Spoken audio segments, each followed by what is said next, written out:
Hello, this is Sim Racing Corner and my review for the Logitech G29 wheel and pedal set.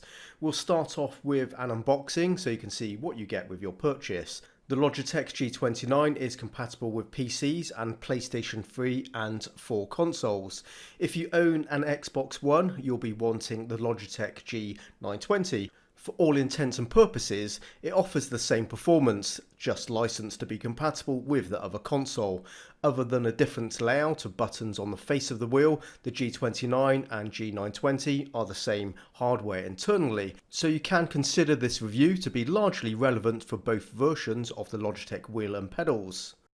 In this review, I will be using the Logitech G29 exclusively with my PC. I do not have a PlayStation console, and the reason I picked up the G29 over the G920 is because it has a superior arrangement of buttons, including LED rev lights, which the G920 does not have. They retail at the same price, so I would recommend the G29 version if you are just going to be using the Logitech wheel on a PC, and I think most Logitech wheel owners would agree with that assessment.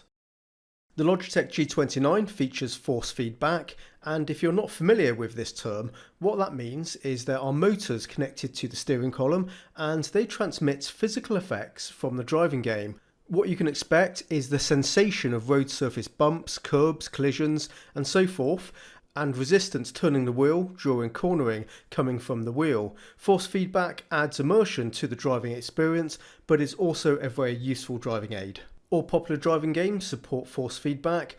All you need to do is install the Logitech gaming software onto your PC and you're ready to go. And we'll go into more detail about the force feedback later in the video. But first, let's take a closer look at the wheel. To mount the G29 to your table, clamps are integrated into the main body of the wheelbase. The jaws open to a generous size and do a good job at securing it to the table. You shouldn't really have any problems with it slipping or coming loose. But for a more permanent mounting, two M6 bolt holes are fitted to the underside of the base, perfect for attaching the G29 to a sim racing wheel stand or cockpit. We have a D-shaped style wheel rim with a width diameter of 27 cm and covered by real leather. It's stitched on. There is a decent amount of buttons present, including a D-pad and even a dial control. The buttons are labelled and pre-configured to a Sony PlayStation gamepad, so you can navigate game menus using the wheel. On PC, you can map the buttons to in-game controls quite easily, and indeed, the D-pad should work without any configuration. It's a good layout and should be enough buttons for most people, and most of these controls are within easy reach while keeping both hands on the wheel. Another important feature is the Logitech wheel has 900 degrees of rotation. Other cheaper wheels out there can have as little as 180 degrees of rotation, and this can have an effect of making some cars feel twitchy and too responsive, making them more difficult to control with that smaller steering range to work with. So that is something you should consider when planning your purchase. I don't think many reviews mention that, but yes, it is important. The 900 degrees of rotation does provide more accurate car control, and indeed it is actually more realistic. Finally, before we move on to the pedals, we have metal paddle shifters behind the wheel rim. They have spring tension and you can hear a slight click when the switch is engaged. The paddles are a good size, in a comfortable position and have a solid feel. In fact, the Logitech G29 in general, even with its heavy use of plastics, which you can clearly see in the video so far, it feels pretty solid throughout. For an entry-level product, getting this full set of 3 pedals is very good to have. Like most of the fundamental engineering that makes up the G29, the design of the pedals has not changed since its very successful grandfather, the Logitech G25 that launched in 2010. All the pedals use potentiometer sensors which register 0 to 100%, mirroring the actual position of the pedal levers. Of course, you can adjust sensitivity and dead zones in the software to get a feel you're comfortable with. One element that is new to the pedals over its predecessors is a rubber bumper added to the usual spring of the brake pedal mechanism. This is present to provide increased resistance and realism of a real brake pedal. It should also aid for more accurate braking using muscle memory.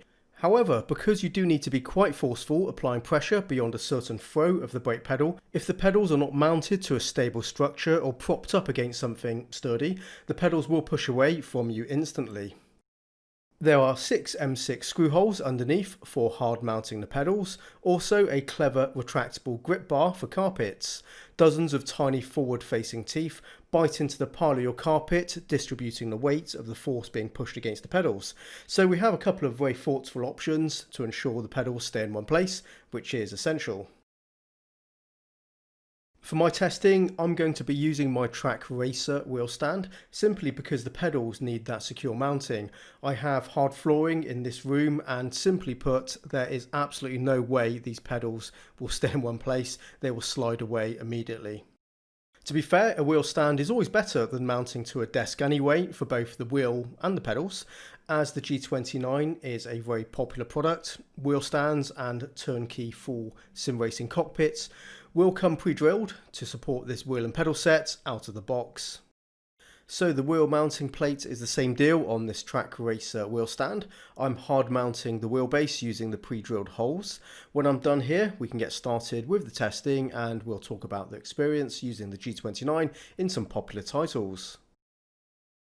And we're going to kick off with some ACC, and of course compatibility is not a problem, but before I talk about the force feedback, I want to mention the quality of the wheel rim, as it's something you notice straight away.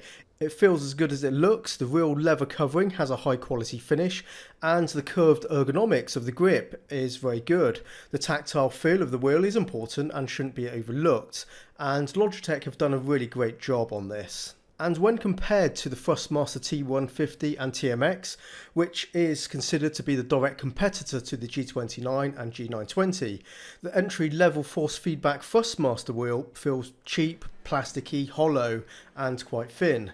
However, this wheel has a premium, well-proportioned feel in the hand, even though it is only 27 centimeters, which is actually the same as the Thrustmaster counterpart. So I would consider this to be a very strong selling point of these Logitech wheels. And onto the force feedback. There are 2 motors inside of the wheelbase on either side of the large cog on the steering column, and this is how they send out the force feedback. The driving game outputs the effects and the motors produce the forces that give us the interactive tactile information through the steering wheel. The G29 and the G920 are effectively an evolution of their predecessor, which was the G27, and that in itself, the G27, was an evolution of its predecessor, which was the G25 from 2010. So if you've ever tried the G25 or G27, the G29 is virtually identical in its delivery of force feedback. It is a little bit more refined though.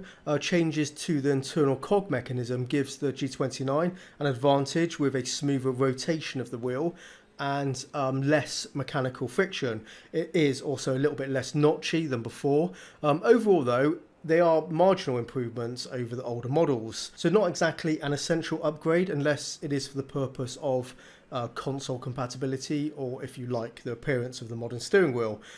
Yeah, that's my opinion. I think it's an improvement, but yeah, not necessarily miles above the older models. The Logitech motors produce at best a rudimentary quality of force feedback. So let me try to describe this to you. From game to game, some titles do force feedback better than others, that's a fact, but most of them do output a lot of detailed telemetry, such as road texture, impacts, suspension, weight transfer, grip, just to name some of the basics. And ideally, these individual force feedback effects being passed from the game to the wheel will have a distinct characteristic individually, and you should be able to interpret these different effects one from the other. They should feel different through the wheel. Lap after lap, they should be consistent every time you go over that part of the track or make the same type of maneuver. And each effect should have a dynamic range depending on the strength of those effects coming through. And this is a weakness of the Logitech wheel compared to others I've tried. Although it does have 2 motors, they are not particularly strong motors. And this results in the force feedback effects feeling quite similar across the board regardless of the individual effect. The wheel rattles around when you hit a curb, find a bump in the road or hit a barrier, etc. But to me, it's sort of a generic effect for most situations. It's sort of binary, there's not a lot of dynamic range either. While cornering, there is a feeling of counterforce resistance, but the low peak power output of the motors do not provide an informative detail of tyre grip. The weight of the resistance sort of feels the same on every type of corner, and this is because the strength of the motors is sort of low to begin with. So they tap out at 100% and there is nothing more to give beyond that point, so that peak and the range of resistance is limited for this reason. A curious feature of the Logitech wheels that carries over from the previous generation wheels is a centre dead zone where there is virtually no feeling of resistance from the force feedback effects, and I will demonstrate that here. Running over the grass, the force feedback should react, but with the wheel centred there is nothing happening, but as I rotate the wheel a few degrees the force feedback kicks back into life and I can feel it again. The centre dead zone of the Logitech wheels is a well-known fact. It is an oddity, but you do get used to it, and more often than not the wheel is rotated at an angle when you're driving, so that dead zone isn't apparent. So it is a negative for sure, but something you get used to and learn to live with, so not necessarily a big problem, but yeah, it is a kind of a weird thing. Okay, let's talk about the pedals next. I do like the Logitech pedals. They're robust, I find them to be comfortable to use with the right amount of resistance. The rubber bumper in the brake pedal, it's a simple device but makes a big difference to help me brake with greater accuracy and confidence, so it does work. You hit the rubber bumper at around 2/3 of braking force applied, at which point the brake feels very stiff, and then you push past this, compressing the rubber for the rest of the braking force to reach 100%. The purpose of the bumper is to add the feel of a real brake pedal and to use muscle memory for your braking inputs, which should lead to improved braking consistency. It's a low rent solution, but I find it to be very effective. Not everyone likes it for whatever reasons. Maybe it's too hard for them, and depending on how the pedals are mounted, it may actually make it difficult to use the pedals.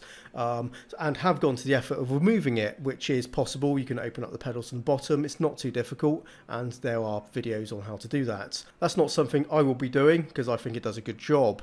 You can, in the software, adjust the brake sensitivity. So hitting the bumper registers a different measure of braking force.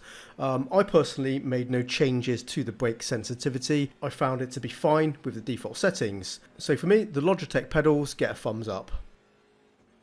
A fact also worth knowing is Logitech wheels retain a high residual value on the second-hand market. If you decide sim racing is not for you, or you're looking to upgrade later and sell your old gear, you can expect to get around 80% or more of your money back. And if you buy a second-hand G29, you should generally expect to sell it for what you paid for it. Logitech wheels retain their value as they have a reputation of good reliability and go on for years and years without any problems. The G29 has tremendous build quality. The only thing I would personally have liked is stronger and more refined force feedback. But for that you do have to spend more for something like a Thrustmaster T300 or better. Otherwise, the direct alternative around the same price point is the Thrustmaster T150 or TMX. And I will be reviewing a Thrustmaster TMX very soon. If that review has already been published by the time you watch this video, I will post a link at the end of this one and also in the video description. Back to the Logitech G29, it's reliable, easy to set up, compatible with all driving games, and a good starting wheel and pedal set to get into sim racing. And for a lot of guys out there, the Logitech G29 or the G920 variants will be more than enough. You know, the only sim racing wheel they will ever want. Relative to its performance and the price tag, I think it's completely fair. You know, it's actually a decent wheel. There is better out there, like I said, but if you're prepared to spend more, you will get more for your money. So if the Logitech G29 or G920 is at the top end of your budget, you won't be disappointed. I'm pretty sure about that. You'll be pleased with your investment. You know, I found it to be a perfectly adequate and decent wheel. Yep, I've used better, but they are, you know, the things I've used have been much more expensive than this. So yeah, I can't really knock it. I think it does a good job at this price. Okay then, let's end this review. I hope you discovered some useful information here. Please feel free to drop your comments below the video. If you are a Logitech wheel owner, if you own this one, yeah, do share your opinion with the community. That's what we do here, you know, to help other sim racers by spreading knowledge and experiences. Okay, well, thank you for watching. Yeah, I do appreciate it, and thank you for subscribing indeed. So I'll be back soon with something new. So until then, happy simming and bye bye.